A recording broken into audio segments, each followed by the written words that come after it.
In polling, Gen Z are nostalgic for a time they never lived.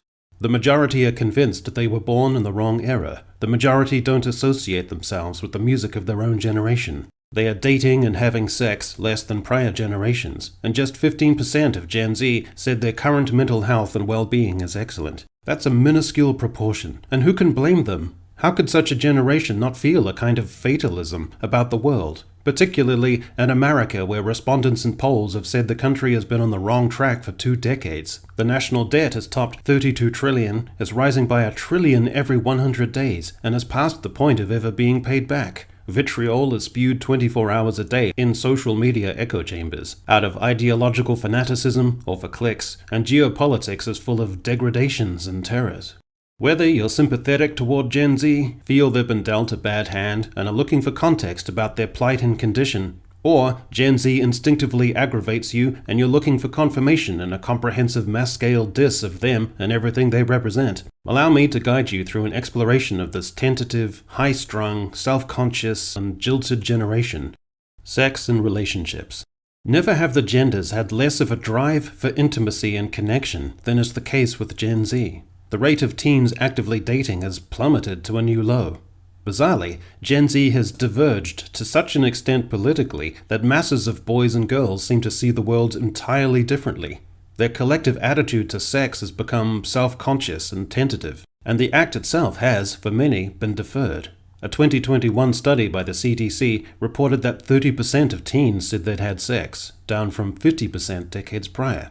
According to the annual Teens and Screens report, today's adolescents want less sex and less aspiration and entertainment, and more storylines reflecting lives like their own. The survey found that the majority of adolescents wanted to see more content centered around friendships and platonic relationships. 44% felt romance was overused in the media.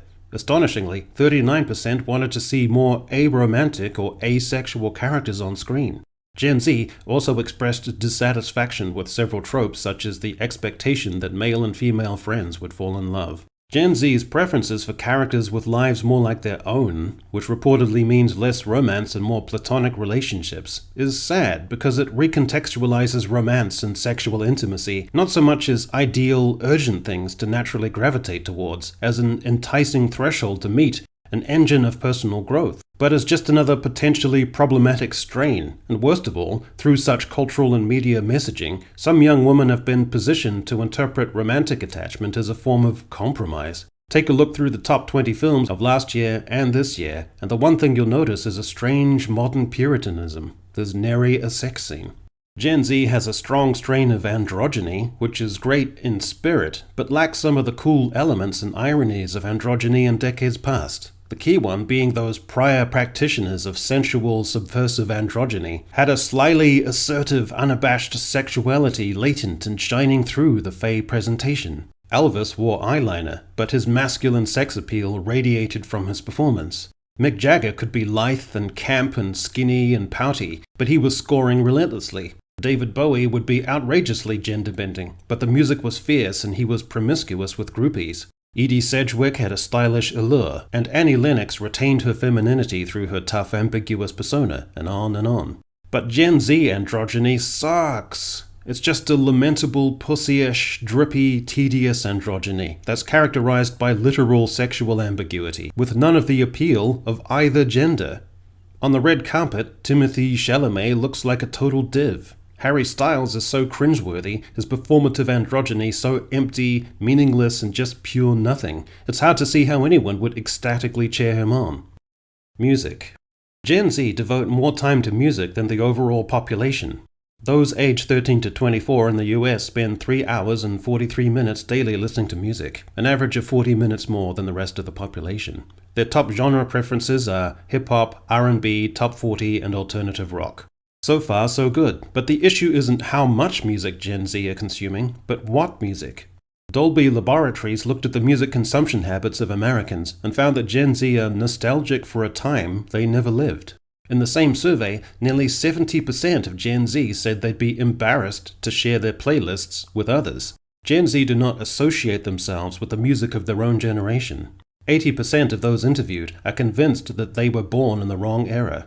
Nearly a quarter of respondents who recently listened to a song released more than a decade ago attribute this discovery to a viral video on social networks. In Gen Z music tastes, relatability has taken massive precedence over quality. Relatability has become, for many, the hallmark and expression of quality. The travails, public and semi-private, of the performers, the sincerity and pathos of their lyrics matters more, to many, than the ideas of enduring melodies, original production soundscapes, pushed technology, riffs or hooks, or musical craft like modulations, key changes, or call and response.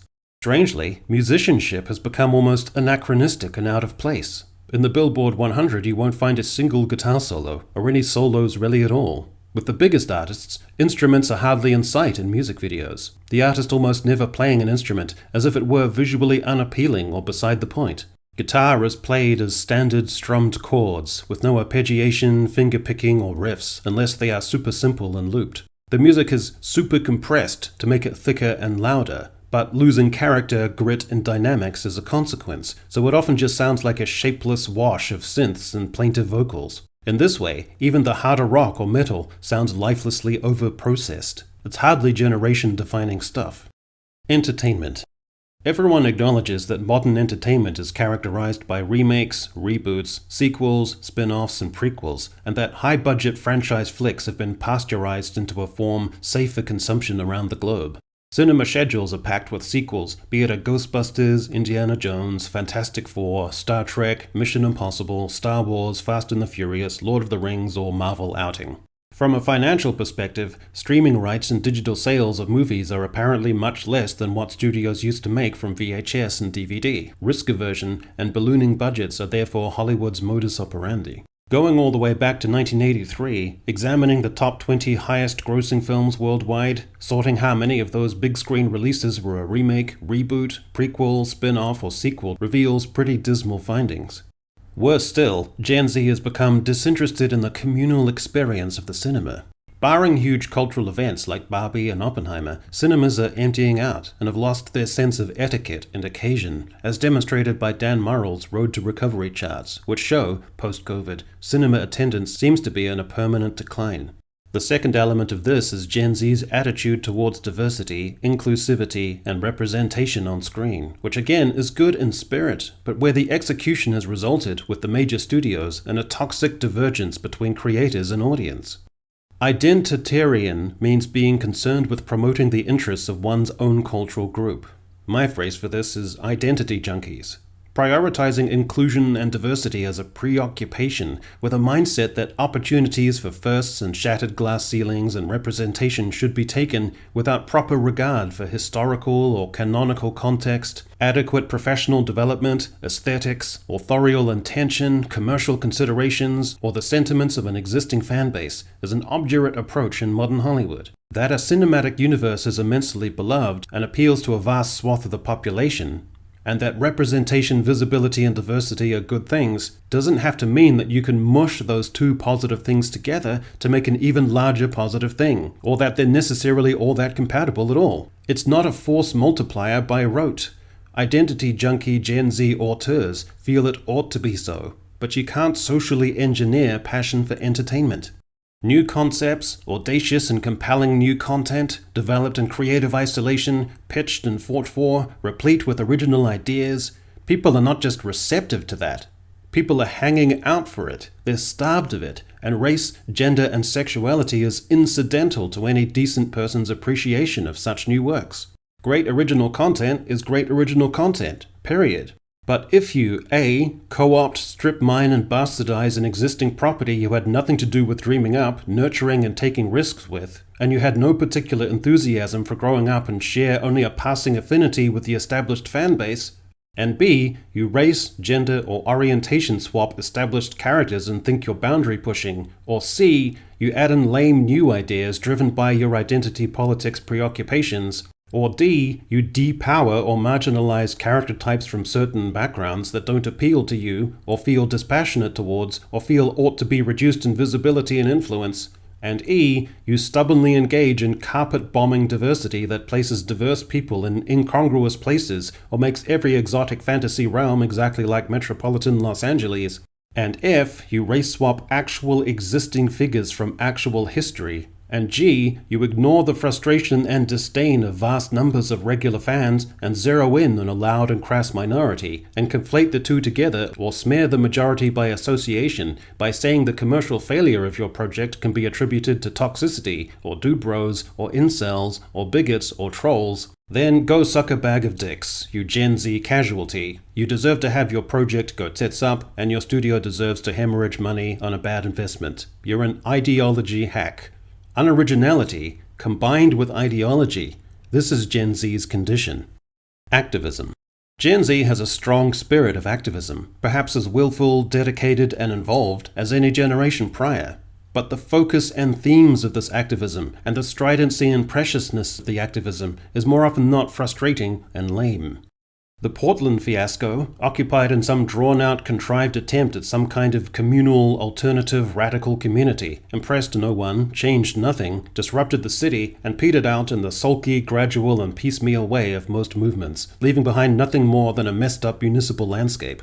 The Occupy Portland thing was just a tribe of sanctimonious, posturing young folk feeling entitled to just set up and dig in with some vainglorious and scatterbrained idea of ripping up the social contract. Gen Z also locked on to trans rights, bustling it up to the front line of the culture wars. And while their basic spirit of social, cultural, and sexual liberation, empowerment, and drive for visibility and acceptance of a marginalized community was again decent in spirit, they ended up messing this up as well by taking an absolutist and strident approach, unwilling to make any distinctions. After the Obergefell decision making gay marriage legal at the federal level in all the states, it seemed like the trans community would just be a kind of minor addendum to this massive event, that trans people would benefit from many of the national recognitions and protections, and that would more or less be that. But then activists became enthralled with and driven by ideology. Already pernicious and ass-backwards ideas like social constructivism, the idea that there aren't really discernible differences between men and women, that such differences are socially constructed, and that these allegedly fake differences need to be deconstructed and broken down to achieve equality of outcome.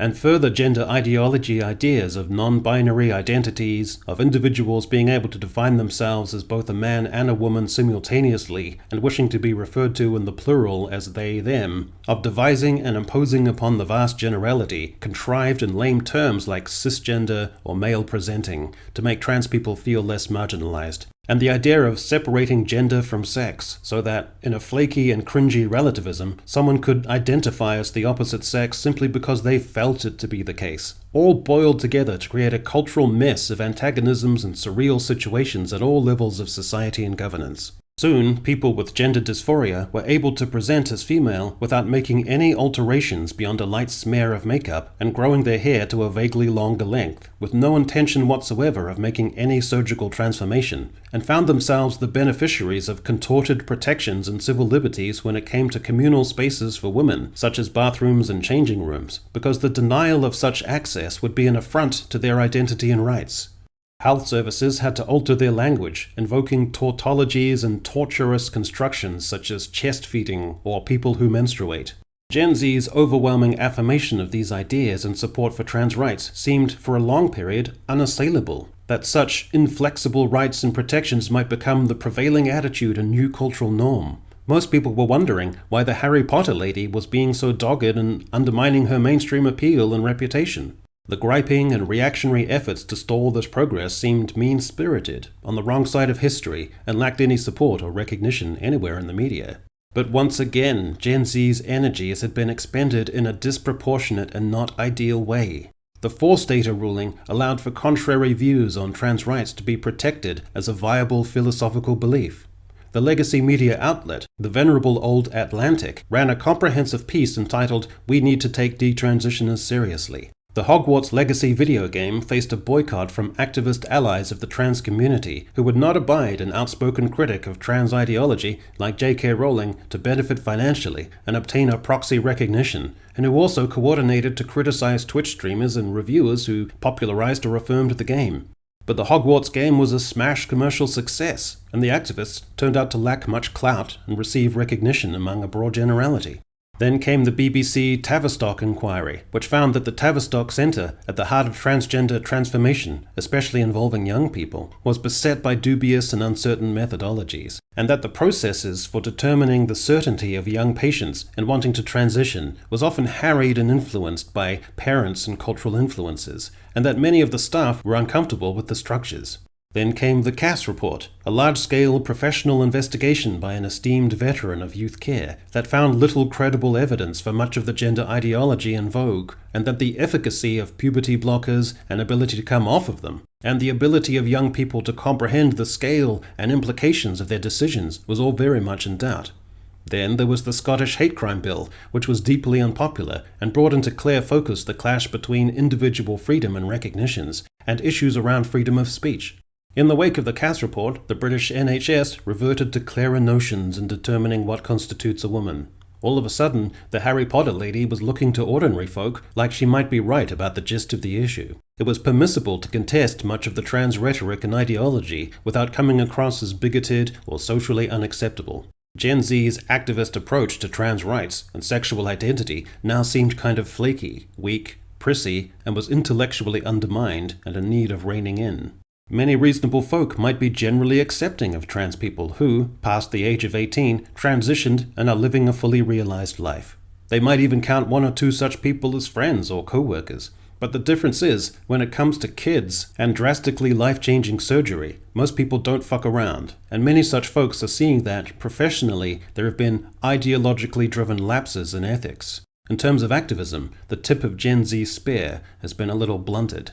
Gen Z's other activist kink has been an inversion of the proper power dynamic on campuses, pushing what is permissible in terms of trigger warnings, literary canon, historical presentism, who was allowed to deliver remarks in various forums on campus, and the imposition of identity politics into the humanities in ways and to such an extent that staff and governing bodies in many colleges lost objectivity, perspective, and proportionality, culminating with the appearance before Congress committees of college presidents who would not criticize or discount egregiously vindictive and aggressive rhetoric on their own campuses about the river to the sea and other anti-Semitic tropes, to the amazement of members of Congress and the gathered media, and culminating with one such president resigning.